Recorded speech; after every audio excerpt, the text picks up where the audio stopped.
All right, so applications of the determinants and inverse and the Wronskian. So if you've taken differential equations, you kind of already understand what the Wronskian represents and how that's tied to it, differential equations. But see, figure out just a brief introduction of what the Wronskian is to a linear algebra class and how it's actually correlated or connected to the differentials. Because eventually, once you get into higher linear algebra courses, you actually see they're intertwined with each other based off one of these kind of consumptions. Okay, so first off, we're going to talk about is something called the adjoint matrix. Okay, so quick little lemma here: let A be an n by n matrix. Therefore, these a sub i's are just coefficients, and these a values are the actual matrices, the individual columns of matrices. Gives you 0. Now, what this means is I could find any cofactor expansion of this and gives me 0. So therefore, I could figure out if it actually gives me a singular matrix, or in other words, the determinant actually equals 0.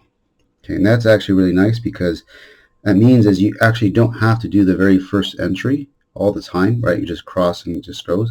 You can actually do any type of entries itself. And this is going to be much nicer to deal with as we get to inverses of matrices later on. So knowing this aspect is actually pretty nice because if we can do any type of determinant using its cofactors, we now have something called the adjoint matrix. Let A be an n by n matrix. Let C be a matrix of cofactors. So the actual cofactors themselves now.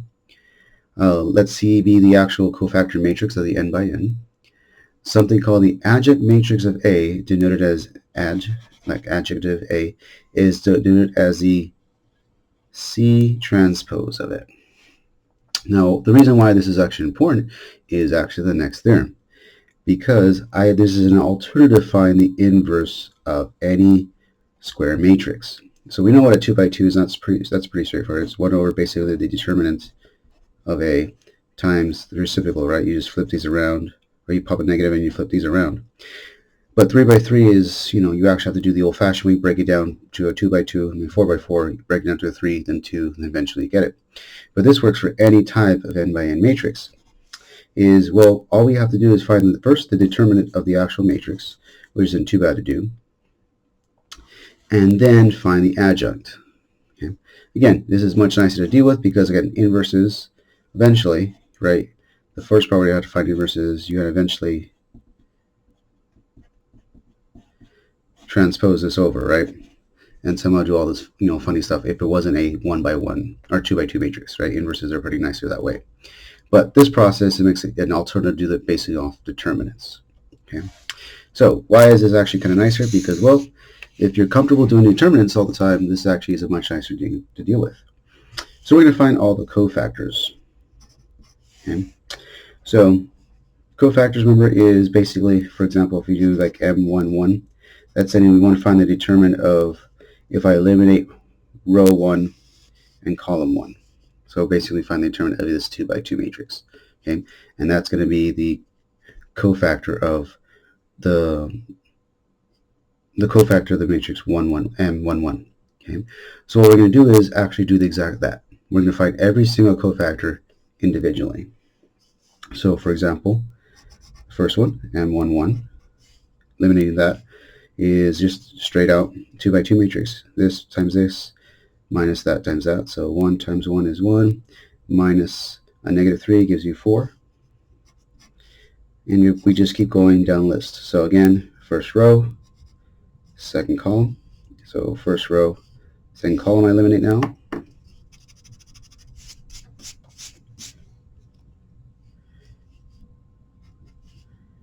So this goes away. So 2 minus a negative 12 gives you positive 14. So first row, third column, 2 minus 4, negative 2. So now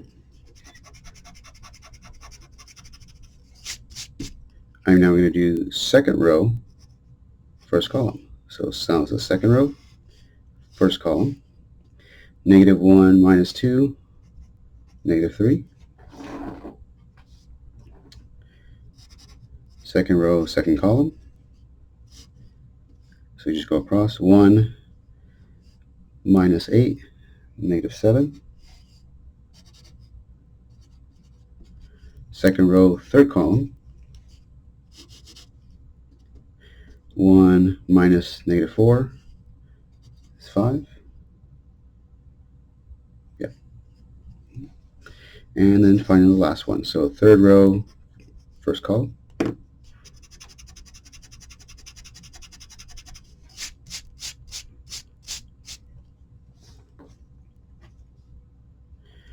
Okay, so third row, first column. Positive 3 minus 2 is 1. So now this one. Negative 3 minus 4, negative 7. And then the last one. 1 minus a negative 2, so it'll be 3. So our C matrix is going to be 4, negative 3, 1, 14, negative 7, negative 7, negative 2, 5, and 3.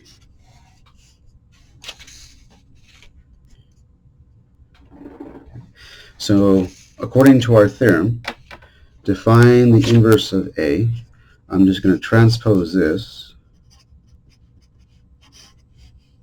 So it becomes 4, 14, negative 2, negative 3, negative 7, 5, 1, negative 7, and 3.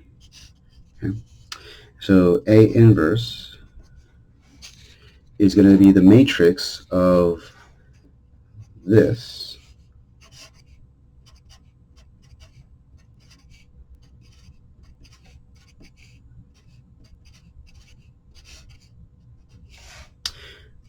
times 1 over the determinant of A it was originally. So all we have to do is find this determinant, and I did earlier. So this determinant here end up being 14. So A inverse is exactly that. It's 1 over 14 times that matrix.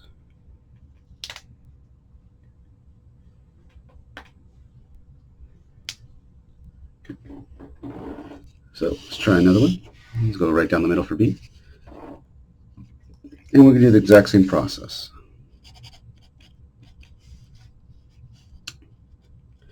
All right, so first row, first column. So 7 times 3 is 21, minus 12. So 21 minus 12 is 9. So first row, second column now. And this is actually super nice because it's 0 minus 0.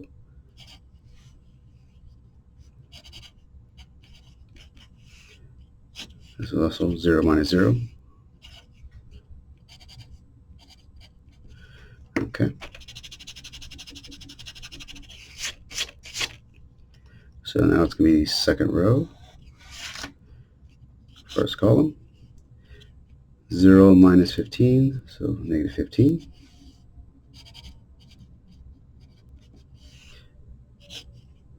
Seven minus 0, so 7.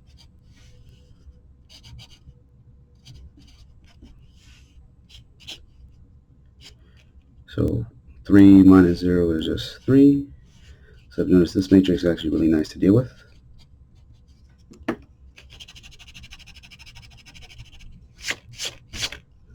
So now it's the third row, first column. 0 minus 15.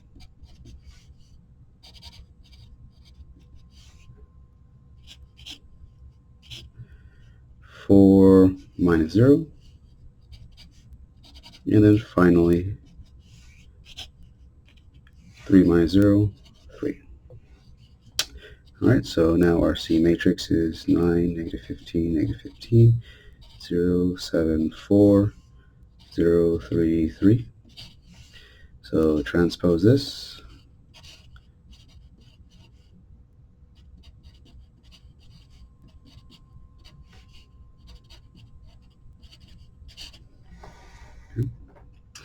And the same thing, find the determinant of this. So I did this earlier.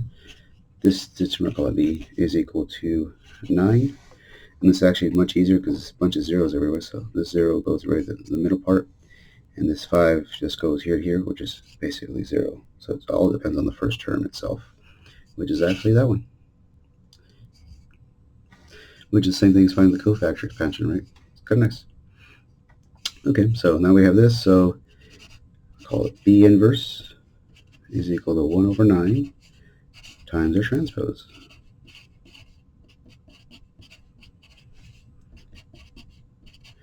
So this is a nice little theorem that shows us how to do inverses.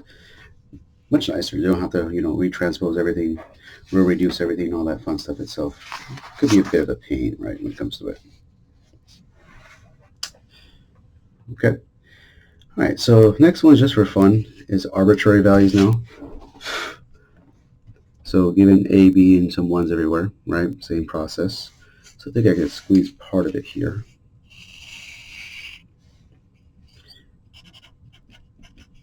All right, so first row, first column. So 1 minus A, or A minus 1.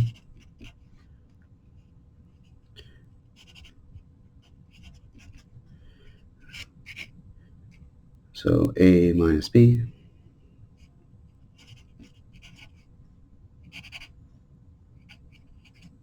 See if I can squeeze it here.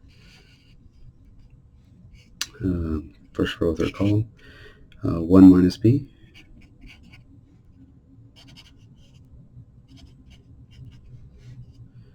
All right, so now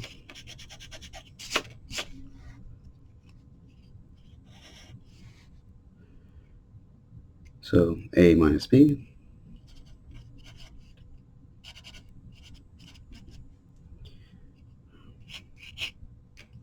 A squared minus B squared.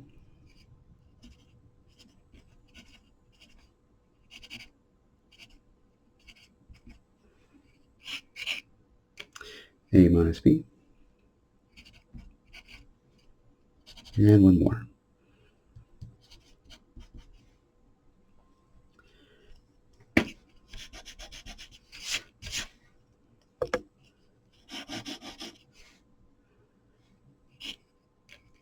One minus B.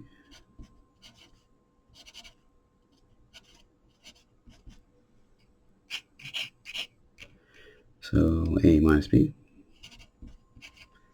And our final term, A minus 1. Okay.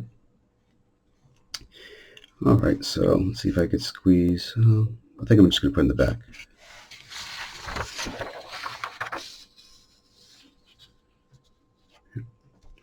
So our C matrix is going to be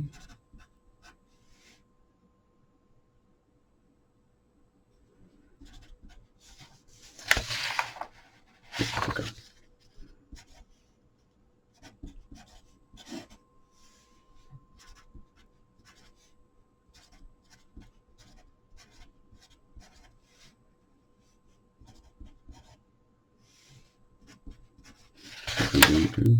Yep.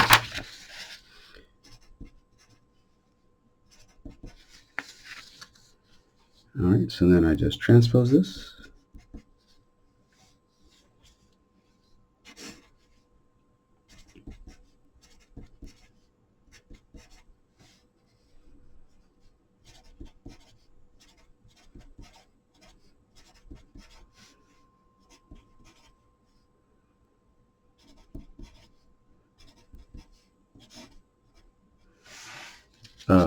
Ironically enough, you guys remember way back in the day when we found that A transpose equals A itself? It was actually a special property. It was symmetric. And if you notice, this is actually looks like a very symmetric. Everything is identically the same. So this is a symmetric matrix. A little fact, right? All right, so we have this. So next up, we got to find the determinants. I'll call this matrix D, for instance. So this one's a little bit more complicated, right? So it's still a 3 by 3 matrix. Again, these are your values. I just choose these values and then just do determinant of each one. But eventually, you get something broken down to something like this.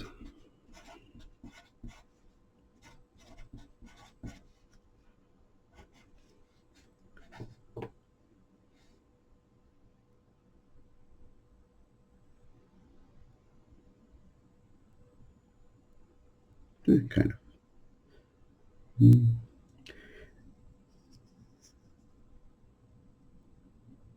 Well, let's just say, oh, actually, go farther down.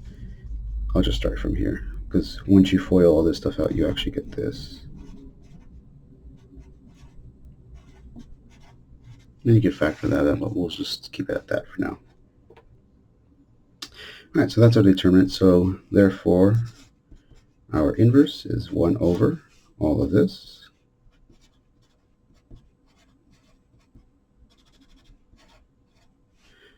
And this matrix here is that one there. Okay. So that was the first part of this section. The second part is actually the most unique one, is the Wronskian.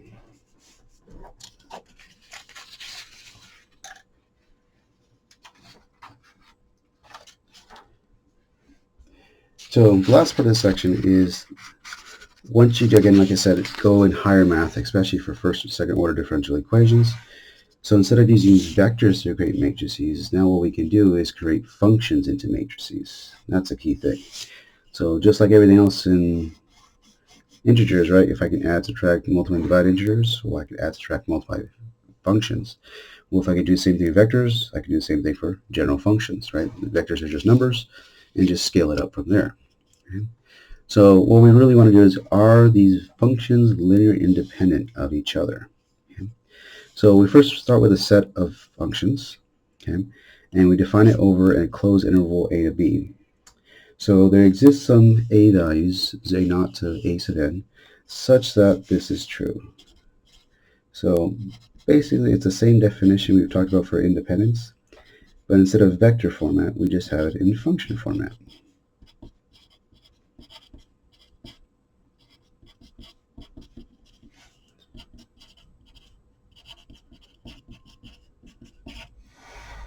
And this works for all n,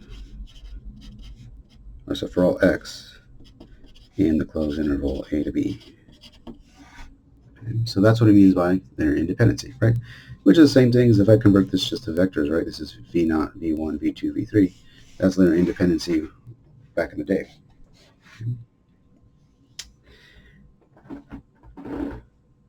Now, this is the one thing I got to be careful of, because again, this follows the exact same portion, right? This broke it down to, it was essentially just equal to this, right? The matrix A was the vectors put together into this matrix. This, about the same process will come into here.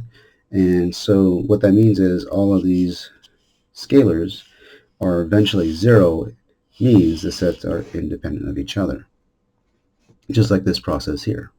Okay? So the question is, well, how do we solve that? Right? How do we solve this type of situations where, how do we make a matrix that make this, make sense, right, when it comes to it? Okay? And for that, that's the fun part. That's where this Wronskian comes into play. So what this says is, given a set of functions with n functions in a set, so arbitrary functions, the first row of the matrix will always be the actual functions themselves. The second row will be the first derivative of each function. The third row will be the second derivative, and so forth in that process. So this will always guarantee we always have an n by n matrix, which is really nice. Okay.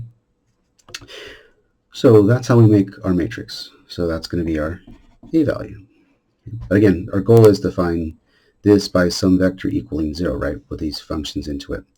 Now, we won't go into too much detail because, again, this is not the higher order differential equations. That's usually done in that process. But what we care about right now is, well, how can we tell if they're independent, linearly independent of each other? Well, that's like the first step. Okay, and when we do so is just go back to its original roots of derivatives, or not derivatives, well, eventually derivatives, but determinants. So if I find the determinant of this matrix, that's called the Wronskian. So the Wronskian is the determinant of this matrix filled up with these functions, and we have conditions based off that. It's very simple. Is if the Wronskian, or the determinant of this matrix, is non-zero, and that's a key thing. It doesn't matter what it is, as long as it's non-zero. Therefore, by default, these will be linear independent of each other. Okay. However, if the Wronskian is 0 for all x in A and B, then the test gives, unfortunately, no information about the set of functions being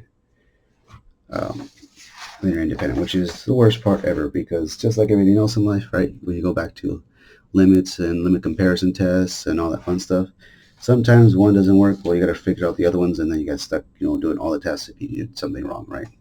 But in this case, it's going to be either yes or maybe not. Who knows, right? Kind of situation. Okay.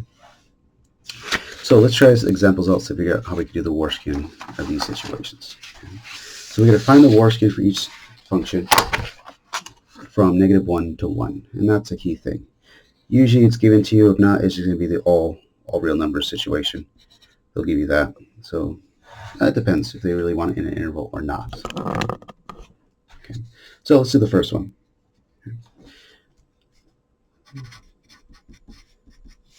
So my matrix with functions now becomes, well, I have 1, 2, 3, so it would be a 3 by 3. So it's just the functions themselves, each individual portion. And then for the second row is the derivative of each individual function. So this could be 1, negative sign, positive cosine. And then we just keep going one more time because we want 3 by 3. So 0, negative cosine, and negative sign. And now we just find the determinant of this. Okay. So again, just like normally, right, it's a 3 by 3, so you could use these as your portions. And this ends up being kind of nicely. So the determinant of this matrix, or the Wronskian of this matrix, ends up being just x, which is nice. Which is non-negative, which is the best part, right? And it's non-negative within this interval, right? So I can pick any number I want for x, and it's going to be within here. So therefore, this set of functions is independent.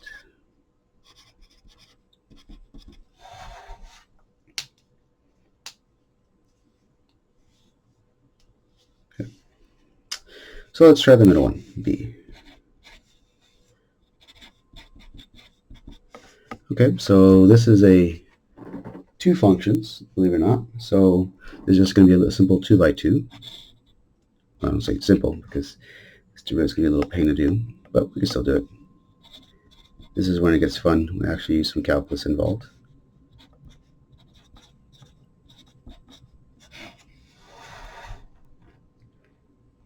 Okay. So just in case you're uncomfortable with your derivatives, or it's been a while since you did derivatives, this is just a simple chain rule. If you guys remember the chain rule, derivative of the inside times the derivative of the outside. So for example, derivative of the outside would be 2 times 2 is 4,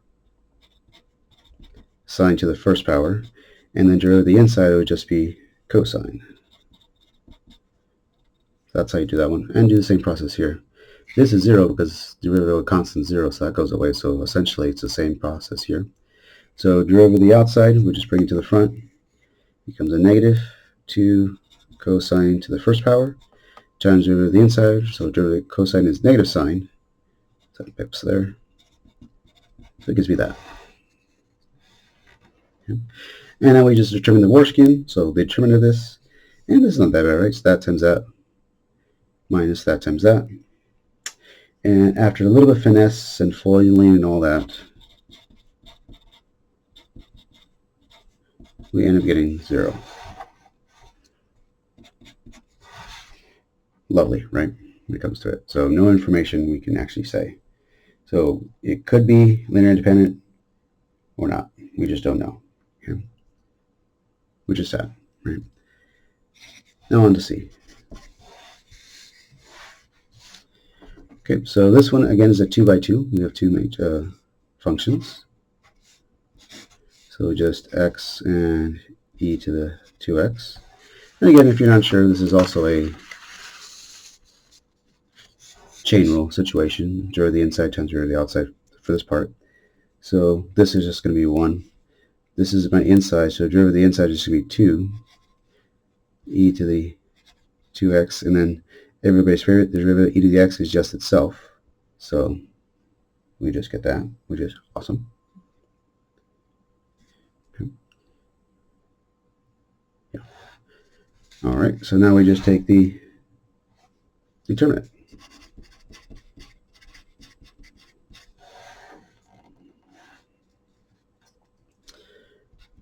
Okay.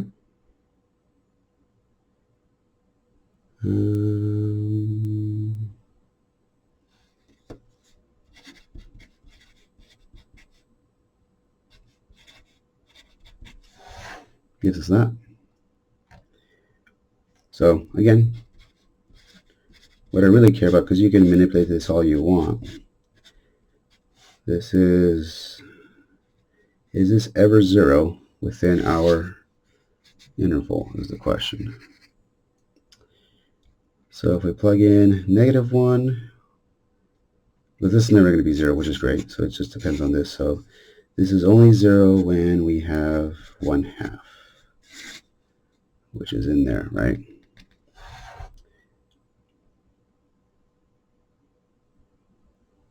So this is actually dependent.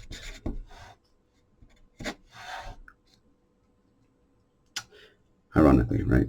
So again, if you're unsure, right, we did get technically non-zero, but remember, according to the definition, if the Wronskian is non-zero at any x within there, then they're linearly independent. And we found an x that's between -1 and 0, which is 1/2, right? 1/2 is between -1 and 1. That makes it equal to 0, right? This is never non-zero, so that's not the problem. This will be the problem here. So this is actually independent. Okay. Unlike here, where it was for all x, that was automatically conditioned this one, but this one is dependent because we found a value that doesn't actually work. Okay. And that is the Wronskian there.